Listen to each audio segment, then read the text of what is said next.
pourquoi convoquer Mara en ce moment si précis?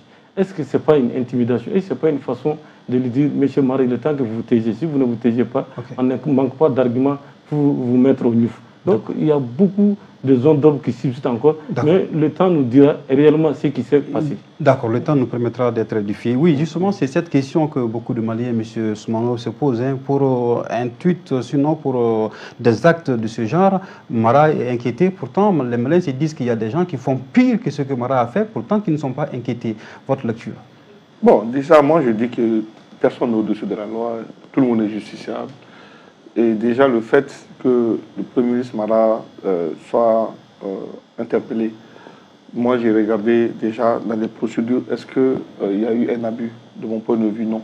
Et d'ailleurs, il faut aussi saluer le fait qu'il se soit prêté à aller répondre, parce qu'il n'a pas regardé son ancien rang en disant « je suis ancien Premier ministre ». Il y a certains qui pourraient ne pas aller, il y a d'autres, on a vu, dans ce pays, qui n'ont jamais voulu se prêter à la justice. Quand bien même ils ont été appelés, ils ont décidé de fuir que d'aller répondre à la justice. Et déjà, le discours que Mara tient en disant qu'il a foi à la justice, moi, la lecture que je fais, c'est de dire effectivement cette justice a gagné.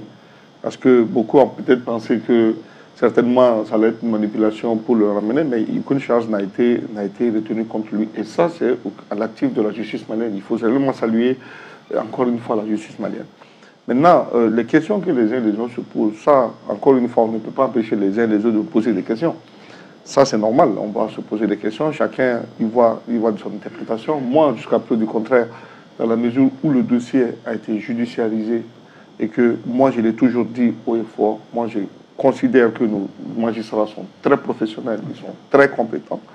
Donc, et cela va dire, je suis d'avis, et je prône aussi le fait que chacun dise que notre justice, on a foi à la justice, et Mara l'a fait. Je pense qu'aujourd'hui, cette justice a gagné.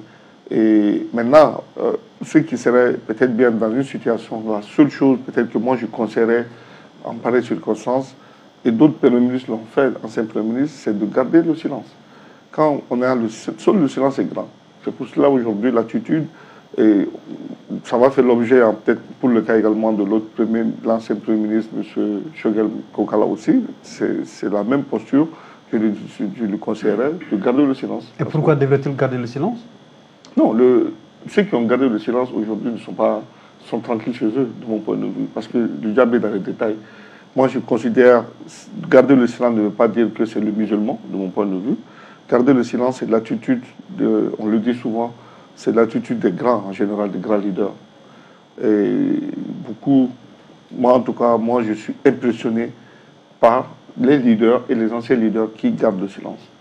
Et ça, c'est mon point de vue. Donc, si je dois donner un conseil, enfin si je dois suggérer, c'est ce que je vais peut-être proposer. D'accord, c'est des suggestions que vous avez à faire. Ils prônent le silence pour les anciens et ceux qui ont eu à diriger ce pays par le passé. Et aujourd'hui, comme l'a si bien dit Badou Sidi Koba, M. Badi, en quoi, parce que c'est ce que les Maliens aussi se disent, hein, que pourquoi cette chasse contre Moussa Mara, en quoi Moussa Mara gêne?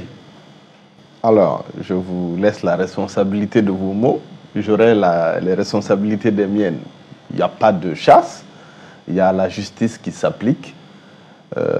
Quand la justice appelle un pauvre, comme on dit au Mali, au Tropousela, il doit suivre cette justice et respecter la procédure. C'est pareil pour un ancien Premier ministre, un ancien président. Sous d'autres cieux, il y a des anciens présidents qui ont été condamnés. Les gens n'ont jamais été scandalisés. Avant de répondre sur le fond même du sujet, il faut quand même que les Maliens sachent un peu ce qu'ils veulent.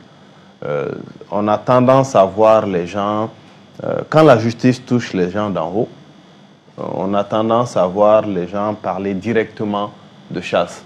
Pourquoi quand c'est les Maliens lambda? Parce qu'ils ne sont pas connus, parce qu'ils n'ont pas de gens pour les défendre, ils n'ont pas de partisans, ils n'ont pas de popularité.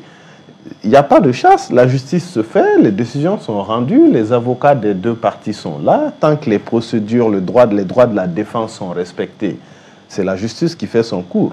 Maintenant, par rapport aux propos, aux différentes visites de Mara, etc., en ce qui me concerne, je ne sais pas qu'est-ce qui encadre la visite des prisonniers. Est-ce que moi, comme individu